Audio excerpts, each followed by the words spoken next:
इच्छा education classes में आप सभी का स्वागत है। आज की इस वीडियो में हम लोग क्लास 10th मैथ चैप्टर 3 दो चर वाले रैखिक समीकरण युग्म का एक्सरसाइज 3.1 स्टार्ट करने जा रहे हैं। ठीक है ना।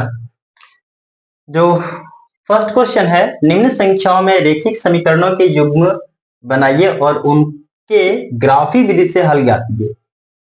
ठीक है, रैखिक समीकरण युग्म। रैखिक समीकरण क्या है? यदि हम समीकरण लिखेंगे, ठीक है ना, फॉर एग्जाम्पल यदि हम यहाँ पे x plus 2y plus 3 is equal 0 लिखेंगे तो ये जो समीकरण है ये क्या है? हमारा रैखिक समीकरण। ठीक है ना, क्योंकि इसमें x की अधिकतम घात 1 है, तो जिस समीकरण का अधिकतम घात 1 होता है वो समीकरण रैखिक युग्म मतलब रैखिक समीकरण कहलाता है। ठीक है ना। और यहाँ पे देखिए दो चर वाला रैखिक समीकरण, यदि हम यहाँ पे 2x प्लस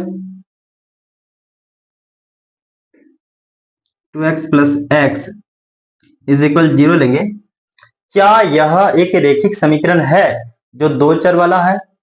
तो यहाँ पे हम लोग क्या देख पा रहे हैं कि यहाँ रैखिक समीकरण तो है लेकिन दो चर वाला नहीं है, ये एक ही चर है जो x और x है। ठीक है ना। तो आप लोग को समझ में आ गया होगा कि एक चर और दो चर क्या है। देखिए चर संख्या, अचर संख्या, इन सभी संख्याओं के बारे में हम पिछले क्लास में बहुत अच्छे से डिस्कस किए हैं। ठीक है ना। तो चर संख्या किसे कहते हैं? A B C D E F X Y Z तक की सभी संख्याओं को चर संख्या कहते हैं। और अचर संख्याओं में 1 2 3 4 5 6 इस तरह आ जाएगा। ठीक है ना। सो यहाँ पे जो संख्याएं है दो चर वाला मतलब एक x ले लेंगे और एक y ले लेंगे, या तो आप a ले सकते हैं b ले सकते हैं, आपकी मर्जी, आप जो चाहे ले सकते हैं। कंडीशन ये है कि ये जो संख्याएं है चर का वो डिफरेंस होना चाहिए। ठीक है ना। जैसे यहाँ पे x है तो यहाँ पे y है। ठीक है, तो ये है दो चर वाला रैखिक समीकरण। और यदि हम इसके इक्वल वाला चीजों को मिटा देंगे तो ये क्या बन जाएगा? बहुपद। ठीक है ना। तो बहुपद और समीकरण में आप लोग को अंतर समझ में आ गया होगा। यह है समीकरण। ठीक है, अब इसको ग्राफी विधि से हल करना है और इसका आंसर निकालना है। तो फर्स्ट क्वेश्चन क्या है? कक्षा 10 के 10 विद्यार्थियों ने एक गणित की पहली प्रतियोगिता में भाग लिया। यदि लड़कियों की संख्या लड़कों की संख्या से 4 अधिक है तो प्रतियोगिता में भाग लिए लड़कों और लड़कियों की संख्या ज्ञात कीजिए। तो यदि हमें इसे ग्राफ में ज्ञात करना है तो चलिए हम लोग ग्राफ पेपर पे इसको सॉल्व करते हैं।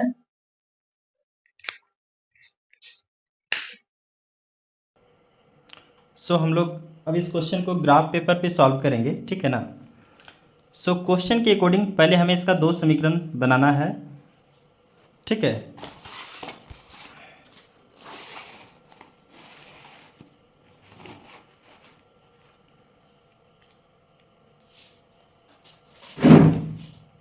इसमें हम मान लेंगे, माना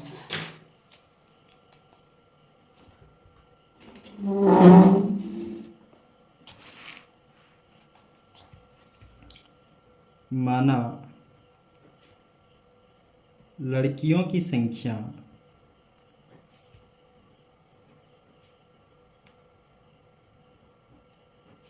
बराबर x तथा लड़कों की संख्या बराबर y।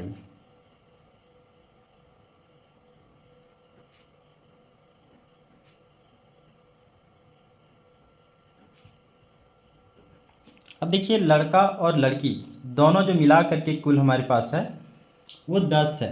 दैट मीन्स हम यहाँ पे x प्लस वाई करेंगे इज इक्वल क्या हो जाएगा? 10। इससे इक्वेशन नंबर फर्स्ट मान लेंगे। सेकेंड इक्वेशन में हमें क्या करना है? देखिए लड़कों की संख्या जो है, ठीक है ना, यानी कि हमें जो क्वेश्चन में बोला हुआ है, ठीक है, ये पुराना बुक है जिसमें 3.2 लिखा हुआ है। आप लोग को जब आप नए बुक देखेंगे तो उसमें 3.1 में क्वेश्चन दिया हुआ है। ठीक है ना। देखिए इसमें कंडीशन क्या दे रखा है कि लड़कियों की संख्या जो है, ठीक है, वो लड़कों की संख्या से 4 अधिक है। तो लड़कियों की संख्या क्या हमने माना है? x। जो x है प्रश्नानुसार हमारे पास जो x है ना वो y से 4 अधिक है। तो हमें क्या करना होगा? इन दोनों को इक्वल करने के लिए इसमें 4 जोड़ना होगा, यानी कि लड़कों में 4 जोड़ना होगा। ठीक है ना। और ये हो जाएगा हमारा इक्वेशन 2, समीकरण 2 हो जाएगा। ठीक है ना। अब समीकरण 1 व 2 से, पहले समीकरण 1 से हम मान निकालेंगे। तो समीकरण 1 से यदि हम x बराबर यहाँ पे 2 रखते हैं तो y क्या हो जाएगा, y हमारे पास हो जाएगा x प्लस वाई बराबर 10 है। जब हम x के स्थान पे 2 रखेंगे तो 2 प्लस वाई इज इक्वल होगा 10। तो यहाँ पे जो प्लस का 2 है ये पक्षांतर होगा, माइनस का 2 हो जाएगा, तो यहाँ हो जाएगा y इज इक्वल 10 माइनस 2, मतलब 10 में 2 माइनस होगा तो क्या हो जाएगा, y की वैल्यू हो जाएगा 8। ठीक है। दूसरा, यदि हम x इज इक्वल 3 रखते हैं तो y क्या हो जाएगा, y हो जाएगा 3 प्लस वाई इज इक्वल 10। तो y इज इक्वल हो जाएगा 10, ये प्लस 3 इक्वल किस तरफ आएगा तो माइनस का 3 हो जाएगा। सो y का मान क्या होगा, 7 minus 3 that means 7, sorry 10 minus 3 that means 7। ठीक है ना। और फिर हम x का मान यदि हम 4 रखते हैं तो ये होगा 4 plus y is equal 10। So y is equal हो जाएगा 10 प्लस 4 इक्वल किस तरफ आएगा, माइनस 4 हो जाएगा। सो 10 माइनस 4 करेंगे तो y का मान क्या आएगा, 6। इसी तरह से हम समीकरण 2 में कॉलम बना लेंगे।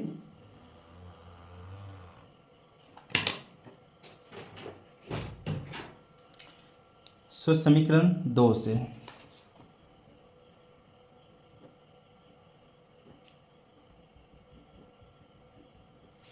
समीकरण 2 हमारे पास है x is equal y plus 4। यदि इस बार हमें देखिए y का मान हम रखेंगे क्योंकि x को इक्वल किस तरफ कर लिए हैं। तो यदि हम y बराबर 2 रखेंगे तो x क्या हो जाएगा, x हो जाएगा हमारे पास x is equal 2 plus 4 that means 6। यदि हम y का मान पे यहाँ पे और एक बढ़ा दे 3 रखते हैं तो x क्या हो जाएगा, x इक्वल हो जाएगा 3 प्लस 4 इज इक्वल 7। यदि हम y के मान को 4 रखेंगे तो x हो जाएगा 4 प्लस 4 दैट मीन्स 8। देखिए x का और y का, ठीक है ना, 3 पॉइंट हमने निकाल लिया है। सो इसको हम एक कॉलम बना के लिख लेंगे।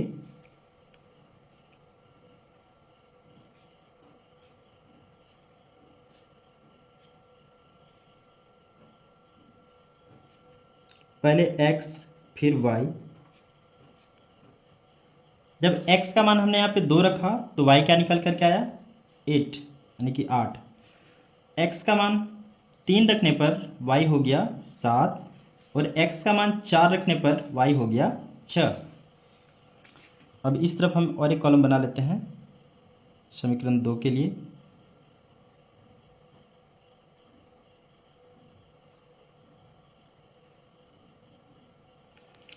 x और ये y। यदि x का यहाँ पे हमने y का मान रखा है, y का मान 2 रखने पर x आ गया है 6, y का मान 3 रखने पर x आ गया है 7, y का मान 4 रखने पर x आ गया है 8। अब इसे हम ग्राफी निरूपण करेंगे।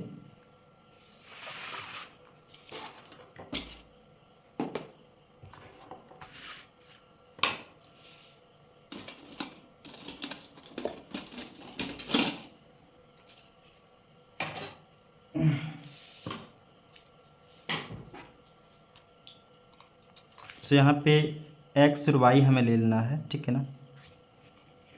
हम इसका एक लाइन खींचेंगे x अक्ष का और y अक्ष का।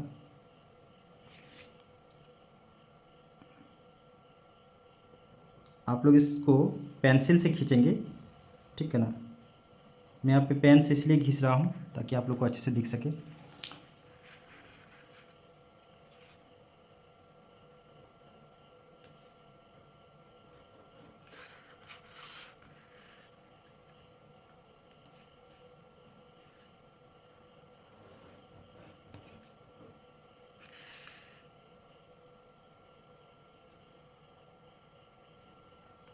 सो ये ग्राफ जो है हमने खींच लिया है, ठीक है। ये कार्तीय तल पे हमने सभी अंक लिखे हैं, ठीक है ना। समीकरण फर्स्ट से हम क्या देख पा रहे हैं कि x जो है 2 है और y है 8। तो x अक्ष से ये x अक्ष से 2 और y अक्ष से 8, यानी कि ये बिंदु यहाँ पे मैच कर रहा है जो 2 है और 8 है। फिर x अक्ष पे 3 है, y अक्ष पे है 7। तो x अक्ष पे 3 यहाँ है और y अक्ष पे 7 इस जगह पे है। तो ये हो जाएगा 3 और 7। फिर x अक्ष पे है 4 और y अक्ष है 6। x अक्ष 4 यहाँ है और y अक्ष 6 यहाँ पे है। ठीक है, ये 3 बिंदु हमें मिल गया है। ठीक है ना, जो है इसको हम खींच देते हैं मिला करके।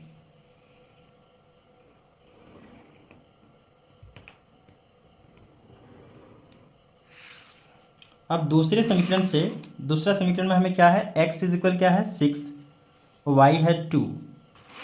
तो x हमारे पास 6 जो है यहाँ पे है और y 2 जो है वो इस जगह पे है। तो ये हम 6 और 2 लिख देंगे। फिर हमारे पास है x हमारे पास है 7 और y है 3। x है 7 और y है 3। देखिए 7 और y है 3, ये यहाँ पॉइंट आ गया। तीसरा पॉइंट जो है वो है x अक्ष 8 और y अक्ष 4। x अक्ष है 8 और y अक्ष है 4, मतलब यहाँ पे यह है 8 और 4। अब इन तीनों बिंदुओं को मिलाएंगे।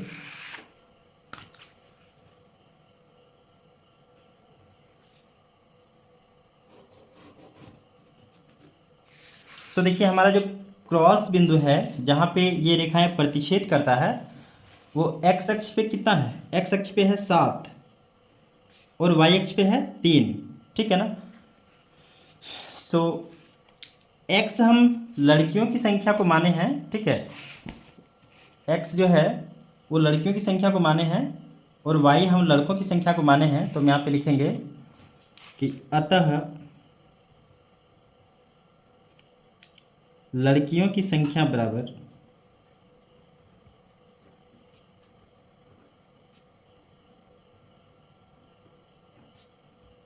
7 है तथा लड़कों की संख्या बराबर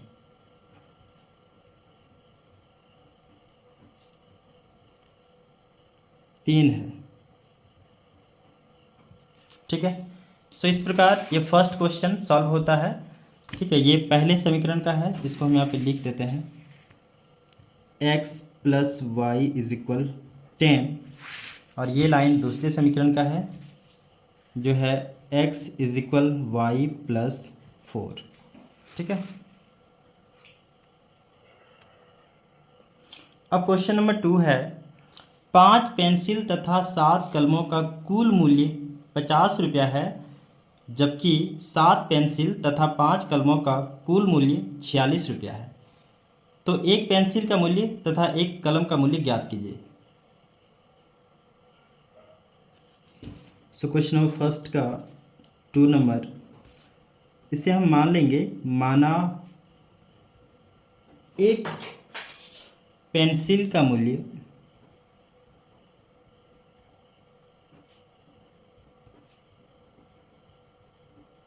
बराबर x रुपया तथा एक कलम का मूल्य बराबर y रुपया तथा एक कलम का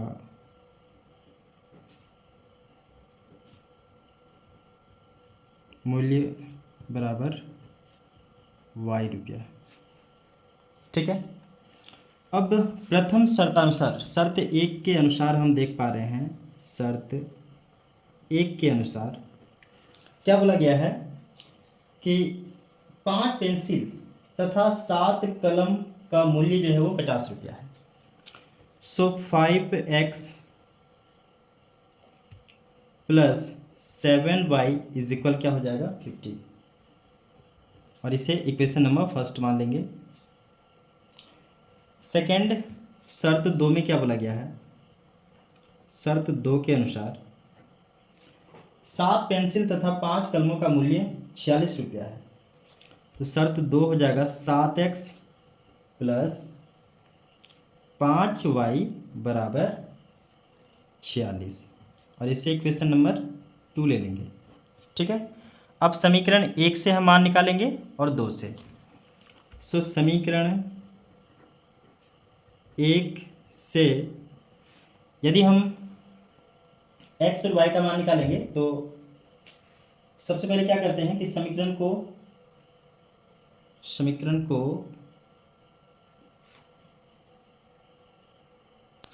हम यहाँ पे समीकरण में x को एक तरफ कर लेंगे। तो ये 5x है ना, 5x plus 7y is equal 50 है। सो ये प्लस का 7y को हम इस तरफ ले आएंगे, माइनस का 7y हो जाएगा। तो ये हो जाएगा 5x is equal 50 minus 7y। So x equal क्या हो जाएगा, ये होगा 50 माइनस 7y अपॉन में 5, क्योंकि ये मल्टीप्लाई में 5 था, इक्वल किस तरफ आएगा तो डिवाइड में हो जाएगा। ठीक है ना। अब यहाँ पे हम x का मान रखेंगे या y का मान रखेंगे। ठीक है ना, क्योंकि यहाँ पे हम x को एक तरफ ले लिए हैं तो y का ही मान रखेंगे। ठीक है ना। सो माना y बराबर 5 रखने पर यदि हम y बराबर 5 रखते हैं तो x क्या आएगा हमारे पास, x इज इक्वल आ जाएगा 50 माइनस 7 इंटू 5 अपॉन में 5। ये हो जाएगा x इज इक्वल 50 माइनस 7 5 या 35, 7 बचे 35, यहाँ पे माइनस 35 हो जाएगा अपॉन में 5। तो 50 में 35 घट जाएगा, कितना बचेगा 15। सो x इज इक्वल हो जाएगा 15 अपॉन में 5, मतलब 5 3 जा 15। x की वैल्यू क्या आएगा 3। ठीक है। अब देखिए y का मान इस बार यदि हम 10 रखते हैं, माना y बराबर 10, तो x क्या हो जाएगा, x हो जाएगा 50 माइनस 7 गुणे में 10,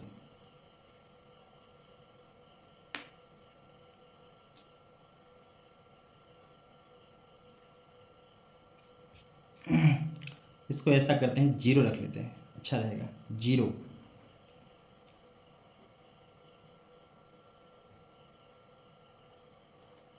माना y बराबर 0। ठीक है ना। देखिए 0 रखने पर एक बड़ा डायग्राम मिल जा रहा है हमें, 50 मिल जा रहा है। तो 10 7 70, ये माइनस में चला जाएगा। ठीक है, चलिए 0 ही रख लेते हैं। तो ये हो जाएगा अपॉन में 5। सो x इक्वल होगा 50 माइनस 0 अपॉन में 5। सो x इक्वल होगा 50 अपॉन में 5। दैट मीन्स यदि हम इसको काटेंगे तो ये 5 का पढ़ा से 10 बार में 50 कट जाएगा, यानी कि x का मान कितना आ गया 10। अब हम x का मान कुछ और लेते हैं इस तरफ।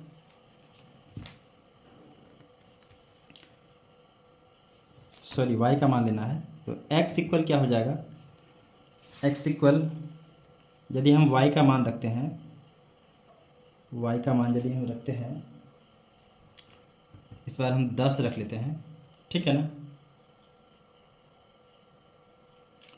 यदि हम y का मान 10 रखते हैं तो x इक्वल हो जाएगा 50 माइनस 7 गुणे में 10 बट्टे में 5। तो x बराबर हो जाएगा 50 माइनस 7 धन 70 बट्टे में 5। तो x बराबर जो है 50 में 70 जाएगा तो क्या हो जाएगा माइनस का 20 और बट्टे में 5, 5 चौक 20। तो x का मान क्या आएगा माइनस का 4। ठीक है। अब समीकरण 2 से,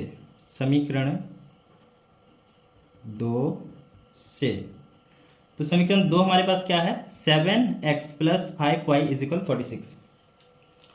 सो इस तरफ भी हम x का मान निकाल लेंगे। तो x का मान निकालेंगे तो क्या हो जाएगा, ये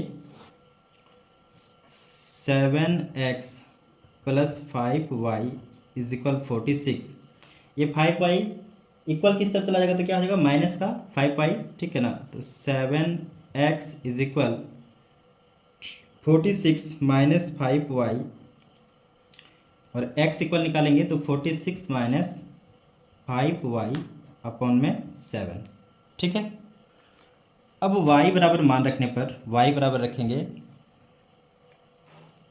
यदि हम y का मान -2 रखते हैं, ठीक है ना, तो x क्या हो जाएगा, x हो जाएगा, x हमारा हो जाएगा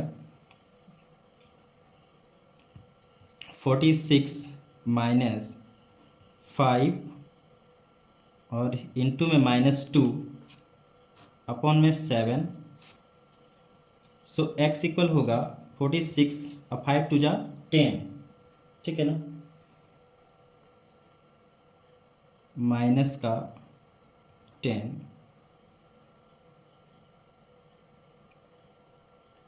क्योंकि दोनों जगह पे माइनस है तो यहाँ प्लस हो जाएगा, ठीक है, माइनस नहीं, अपॉन में 7। यदि हम इसको और आगे सॉल्व करते हैं तो 46 और 10 56, यानी कि x इक्वल हो जाएगा 56 अपॉन 7, 8 7 56। तो x की वैल्यू क्या आ रहा है यहाँ पे 2 आ रहा है, ठीक है ना।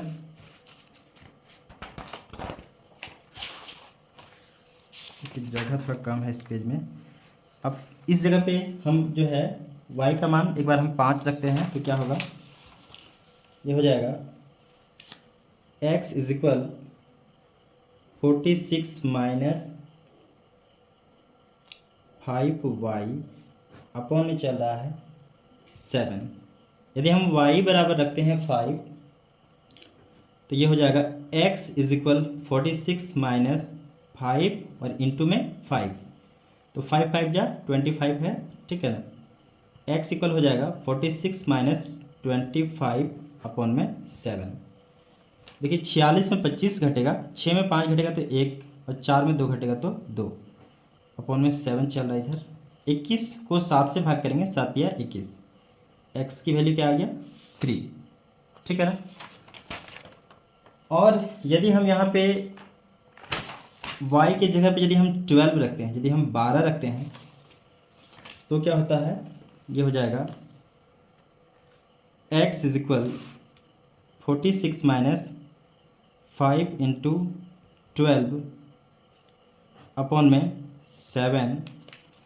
सो x इक्वल हो जाएगा 46 माइनस 12 5 जा 60, 12 पंचे 60 बट्टे में 7, तो 46 में 60 घटेगा, यानी कि 10 में 6 जाएगा 4, 10 में 6 जाएगा 4 और 4 में 6 में 4 जाएगा 2,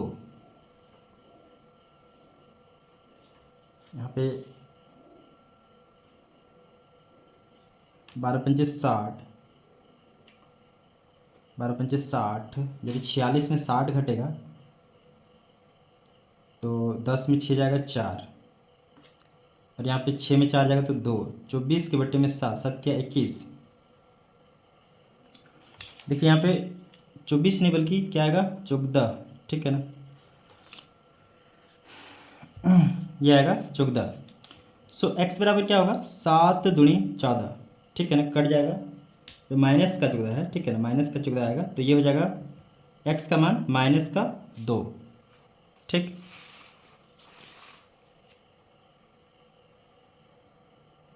सो समीकरण फर्स्ट और समीकरण सेकंड का हमने यहाँ पे कॉलम बना लिया है। देखिए समीकरण फर्स्ट में x 3 है तो y कितना है 5, x 3 और y 5 का जो निर्देशांक है वो इस जगह पे एक पॉइंट बनता है 3 और 5, ठीक है। x हमारे पास 10 है, y 0 है, तो y के स्थान पे 0 हो जाएगा यहाँ पे इस जगह पे, बट x के स्थान पे क्या होगा 10, तो यहाँ पे एक पॉइंट यहाँ है 10 और 0, ठीक है।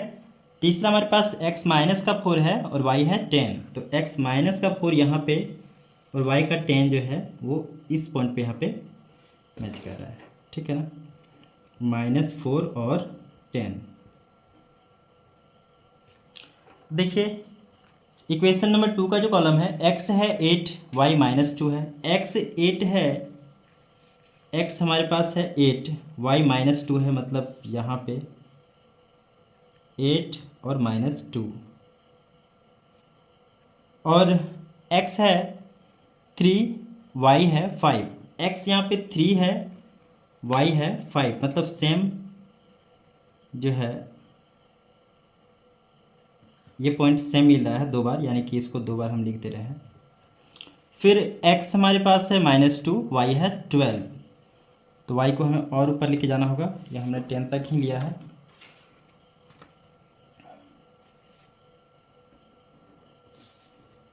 इलेवन 12, x हमारे पास -2 है और y है 12, -2 और 12, ठीक है। अब देखिए इतना लंबा ग्राफ जो है इसको हम खींच लेते हैं। हमने सभी पॉइंट्स को मिला लिया है, ठीक है ना। देखिए समीकरण 1 नंबर का ये जो है रेखा है, और ये समीकरण 2 का है, सॉरी समीकरण 2 का ये है, और ये समीकरण 1 का है, ठीक है ना। ये प्रतिच्छेद जो जिस जगह पे कर रहा है, ठीक है ना, वो अनुपात यानी कि वो निर्देशांक की क्या है, वो निर्देशांक है 3 और 5। तो हम यहाँ पे 3 x अक्ष हो जाएगा और 5 y हो जाएगा। तो x किसका मूल्य माने हैं, पेंसिल का, और y किसका मूल्य माने हैं, कलम का। तो पेंसिल का जो मूल्य होगा वो कितना हो जाएगा, 3 रुपया, और कलम का जो मूल्य हो जाएगा वो कितना हो जाएगा, 5 रुपया, और यही हो जाएगा इस क्वेश्चन का आंसर, ठीक है। सभी क्वेश्चंस जो 2 क्वेश्चंस इसमें बने, थोड़ा लेंथ क्वेश्चन था, बड़ा क्वेश्चन था, ठीक है ना। आई होप आप लोग को समझ में आया होगा, ठीक है ना। नेक्स्ट वीडियो में हम इसके आगे के सभी क्वेश्चन सॉल्व करेंगे। तब तक के लिए best of luck, thank you. आप लोग को जहाँ कहीं भी दिक्कत होता है, ठीक है ना, आप लोग कमेंट करें, और इस ग्राफ को आप खुद से एक बार बना के ट्राई करें, ठीक है। बहुत ही आसान है, सिर्फ बड़ा दिया हुआ है, ठीक है, बाकी क्वेश्चन बहुत आसान है। Thank you, best of luck.